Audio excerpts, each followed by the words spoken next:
you will set yourself up for so much more financial peace over financial pain in the future. But you got to be willing to face the fear of judgment of what people think about you in order to do this, especially early on when you make these tough decisions. And that's so hard. So hard. And you're so right, because we've all been there, every single person. And, I remember, I was supposed to be a doctor, like I was saying. You're such a failure, man. You're Well, such a failure being a lawyer and a real estate agent and an investor. Imagine hearing that, though, when you don't have anything, right? I know, man. It's scary. And before I got it, in between, I also started a sock company. Yeah. The only way I learned was by doing things. And I was supposed to be a doctor. And now people know me because I'm selling socks. And, people have these high expectations for you. Jaspreet is going to be a doctor. Now he's a sock salesman. And now imagine going to these parties, right? And Indian aunties, they have this, like, the gossip culture is horrible. They love to judge and gossip. And so, critique. And they'll say it to your face, oh, so you're selling socks now? And then they don't just tell you, they tell your parents. Everyone. They tell your grandparents. And, and now you start hearing from every single person around you, why are you throwing away the sacrifice that your parents made? Ooh. Your parents gave up everything to come to this country so you could have a chance to be a doctor, and you're throwing it away because you want to do this dumb thing called entrepreneurship? Oh, man, the shame around that must be tough. And they put it all, and now you have nothing to show for it. And you're failing at the thing and you're failing. that you're trying. And you're screwing up, and you have no idea. Like, you just have this vision that, like, when I'm 65 and I look back at my life, 75, 85, whatever year you want to put on, let's just say 100. Hopefully we can make it there. We look back at life. What are you like? Are you going to be upset that you tried and failed? Or are you going to be upset that you never gave it a shot? Mm-hmm. And I remember that was like what I kept telling myself. I was like, look, I'm going to be old one day, hopefully. And I'm going to look back at life. And that's when I'm going to say, am I happy that I tried and screwed up? Yeah. Or am I happy that I never tried? And here's the thing. Pain is the price of admission for greatness. Yeah. And we just have to ask ourselves, what type of pain do I want to experience? Do I want to experience pain of not doing anything and then feeling unhealthy and sick and, bankrupt because I didn't take action and I was afraid and the pain comes to me later? Or do I want to put myself through controlled pain by facing the insecurity, by facing the fears, by doing the challenging things consistently with my health, with my finances, to set myself up for more peace in the future? Yeah. Either way, we're going to experience pain. 100%, man. But the controlled, conscious, daily, consistent pain is the price of admission for greatness. And we've got to be willing to lean into that if we want to have something in your life that feels like peace. But the biggest drug that holds us back from doing that? Comfort. I know, man. We get comfortable and it becomes a drug. And we get addicted to this idea of, I need my health care. Mm-hmm. I need my steady salary. I need my 401k. I need these things to feel safe. I need my lattes every day. I need, and those are the things that then hold us back from then following and doing something else, because we can create a million excuses, right? It's easy to make excuses for why I had this side hustle idea, I have this business idea, I want to go start investing, I want to do something. It's easy to make excuses. Oh, I don't have $1 million. My parents didn't give me $1 million. Oh, I don't have rich parents. Oh, I look a certain way. Look, man, excuses are easy. Yeah. And this is where now, look, sometimes we go through real problems. Like, mental health is a real problem. If you are struggling, you can't get up because you're depressed, you're anxious. Okay, let's start with that, right? You can't build a business when you can't even get out of bed. So now you break it down. Okay, if I'm struggling mentally, you got to get that taken care of first. Go spend whatever it costs, do whatever it takes, start working on that.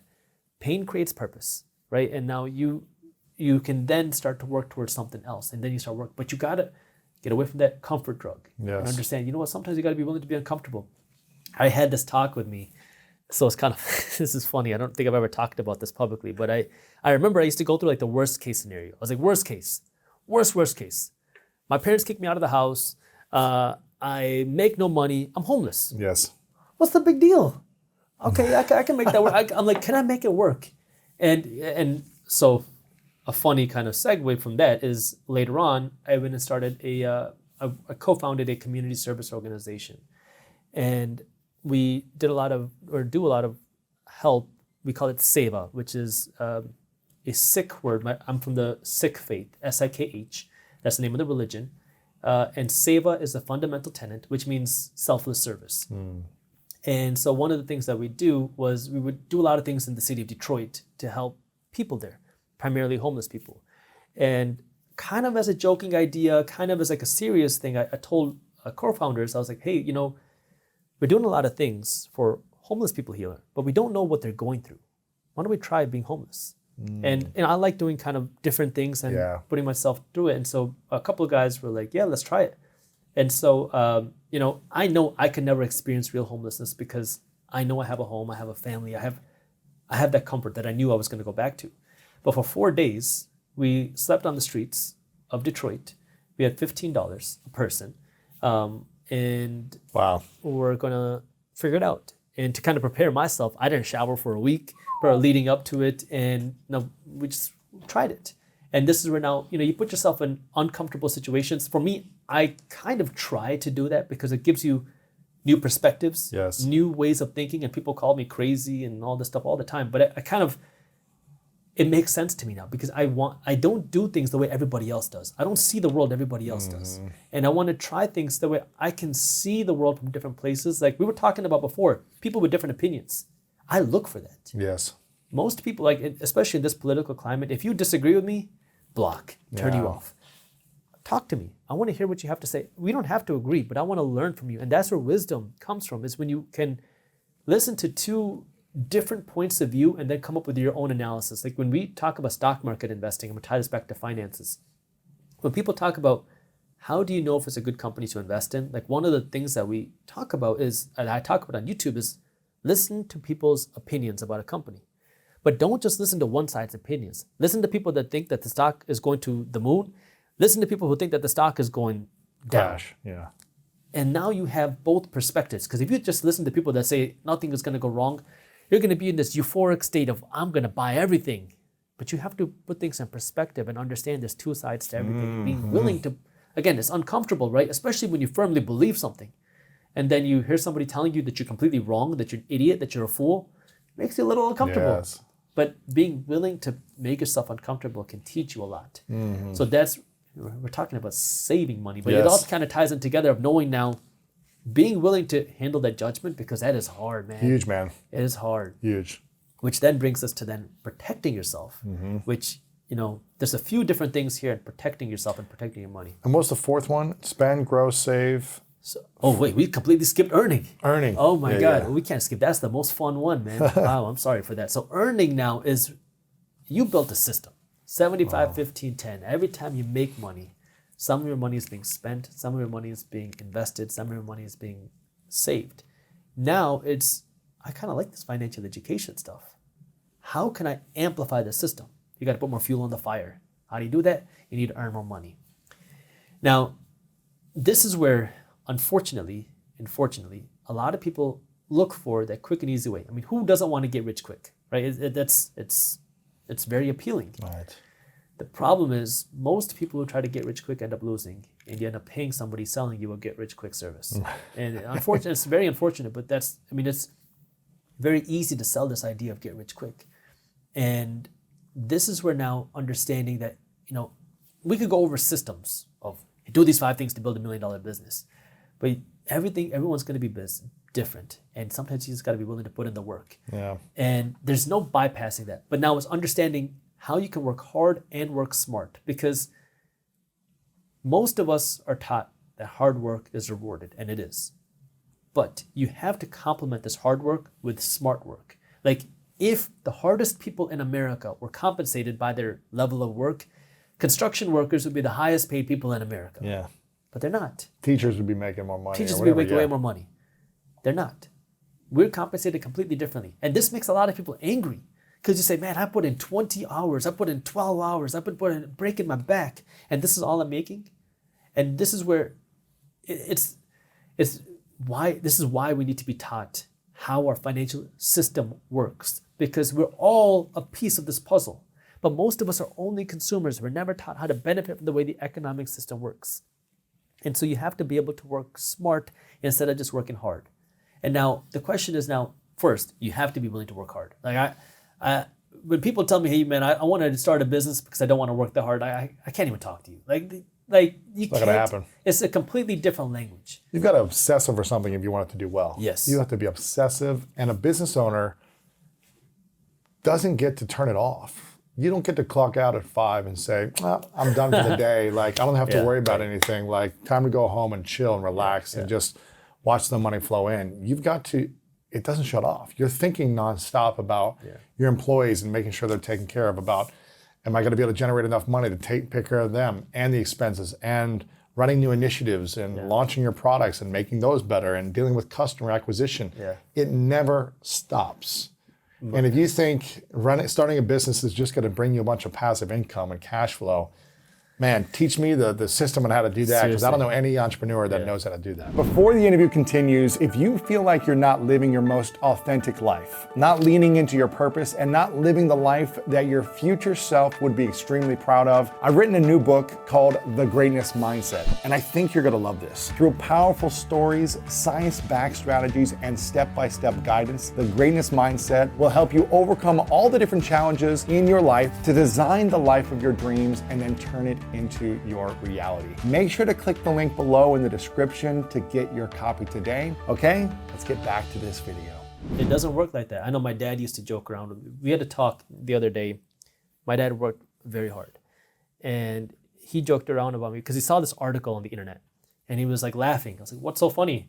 He was like, work-life balance. I was like, what? He was like, look at this article, you young generation, people are asking for a work-life balance. And I was like, what are you talking about? He's like, there is no concept of a work-life balance when I came to this country. It was work. If I didn't work, I don't have money to feed you, right? And it's like, sometimes you got to be willing to put in that sacrifice. And obviously, look, we live a life, and you want to, you got to balance this, but sometimes you got to be imbalanced to have more balance. There's a season of life that you've got to be imbalanced in order to get to balance. Right. Yeah. And, when I work a lot, but I don't work as much as I used to. Yes. And I have...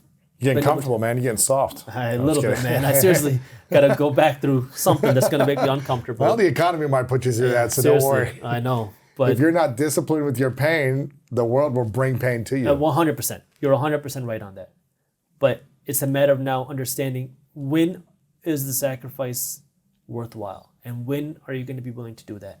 So it's now, okay, I got to be willing to put in the work. Yes. The second thing is now, where am I putting that work? Now, some people are born with the entrepreneurial bug. Some people are not. Some people can't handle the risk. That's okay. Not everybody should operate a business. Not everybody should be an entrepreneur. I know the internet makes it seem like that's not the case. Look, there's nothing wrong with working a job, okay? Just understand now, what are the different ways that you can earn more money? Can you work to get a raise? Can you work to maybe change careers if you don't have that much upside potential? Can you get new skills? Can you get new skills? More? A certificate? Can you do something to earn more money? And it's much more accessible online now. Yeah. There are so many skills you can learn online that can help you earn more money. Maybe get a second job, right? If that's not the case for you, maybe now you can create your own side hustle if you have an idea. Maybe that can become its own business. The one thing that I would say about side hustles is a lot of mistakes. The mistake that a lot of people make is you try to do too many things and then you end up doing nothing, right? So it's focusing down on what is it that you want to do and working to scale that, and really just being willing to learn and being willing to fail. Like if you have the discipline, you have the work ethic, you're willing to learn and you're willing to fail, there's really not much that can stop you, because now you have the recipe to actually go out and make it happen. But it's very difficult, and you're going to go through a lot of tough times. And most people give up after the first or the second or the third. And that's where, the people that keep standing are the ones that can then have the chance to succeed, right? That's it, man. If you're not, I forget who said it. It might have been Kobe, but you can't beat somebody who doesn't stop getting up. That's true, man. Right? And it's just one of those things where you just got to keep coming back and keep trying, keep learning, and keep... That's it, man. And goes back to the judgment, which then brings us now to how do you protect your money. Protect that money, baby. Right? Because now as you build more wealth, as you start to do more of these things, now you start to achieve more success. You don't want to lose it. You don't want to lose it. And now, this is where The first thing I would say is taxes, because this is probably the most interesting thing about this. It's tough, man. And as an attorney who spent a lot of time studying the tax code, what I can tell you is not all income is treated the same. In general, the IRS has 3 different categories of income. You have earned income or your ordinary income. This is the money you make from your job, your W-2 salary. You have your portfolio income. This is your investment income. So if I sell a stock for a profit, that is my portfolio income. And then you have passive income. This is the money you make from something like a rental property, something that you're not operating, but it's generating you cash flow. Out of these 3 different types of income, the income that comes with the highest tax rates and the lowest tax write-offs, the lowest deductions, is your earned income, your ordinary income, the money you make from your job. Now again, this makes a lot of people upset and angry because they're like, wait, what? I'm working so hard to make my money. You're telling me that if I made this money from my investments, which doesn't require as much physical labor, where I can make even more money, I pay less in taxes? And yes. And again, we're never taught this. And that's the first frustrating part, is the reason why people are upset is because they don't know how to take advantage of it. And you can't take advantage of something you don't understand. So the first step is now understanding, look, this is the rules. You can hate me for telling you, but I'm telling you what the rule book says. The IRS rule book says this. It's over 2,000 pages long, and all it really says is, here are the different categories of income, here are the write-offs. Do you know where these write-offs apply? They don't apply for your W-2 income because most people are just taking the standard deduction. They will apply for your investment income, your portfolio income, or your passive income. So now the question is, how do you optimize that? How do you take advantage of that? Because the IRS rule book is a rule book. It's a guideline. Like, it tells you what you can do and what you can't do. So now your goal is to understand this and say, based on this rule book, I should be doing this, or I should have been doing this. And this is where tax planning comes into play. If your accountant, your CPA, if you have one, if you have a business or invest in real estate, I 100% recommend you have one. Always have a good accountant on your side when you have when you need tax advice. But if all they're doing is filing your taxes, you are leaving a lot of money on the table. And that's where it becomes so important to understand that, for many Americans, your taxes are your biggest expense because it's money that's taken out of your paycheck before you even get to see it. Mm-hmm. And now if you can understand how you can utilize certain things, like you talked about the real estate professional exemption. If you're investing in real estate, real estate has some of the biggest and best tax write-offs that our tax code has to offer. People like investing in real estate for 3 reasons. 1, you get cash flow. 2nd, you own a hard asset because now you're taking your paper cash to a physical piece of bricks and windows and real estate and land. Yeah.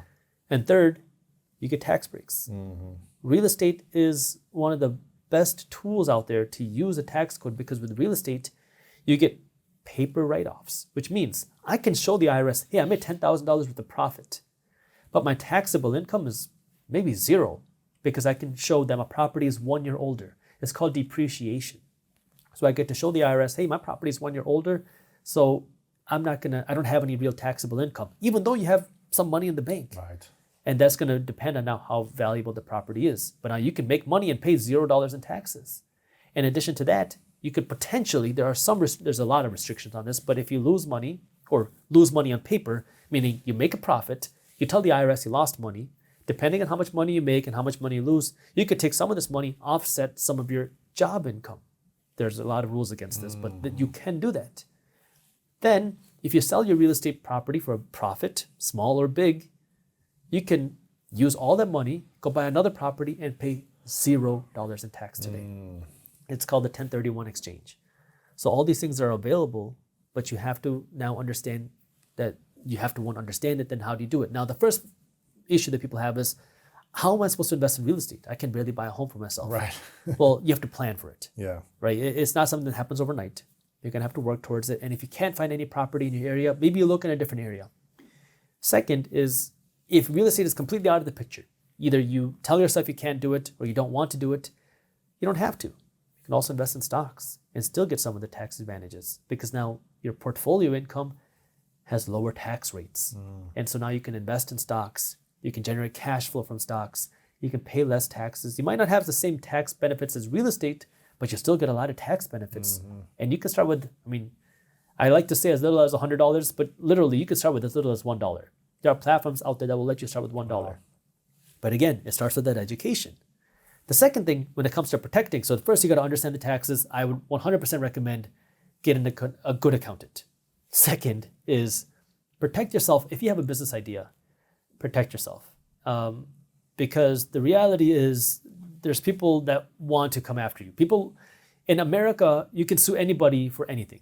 And we are the most litigious country in the world. I've seen this firsthand. Yes. And this is where now you want to protect yourself, protect your idea. So I'll give you a quick story, because when I started the Minority Mindset, I know the value of trademarks. So I trademarked the name. It cost a little bit of money, but I trademarked the name Minority Mindset. A little bit after, I was a nobody. Like Minority Mindset was still a nobody at this time. But then I got these messages, and then I got a potential lawsuit against me because somebody claimed that they owned the rights to the word minority mindset. And I looked at why. It's because like 10 years prior to me starting the Minority Mindset, this guy wrote one blog post with the words minority mindset in it. So he's like, I own the rights to this name.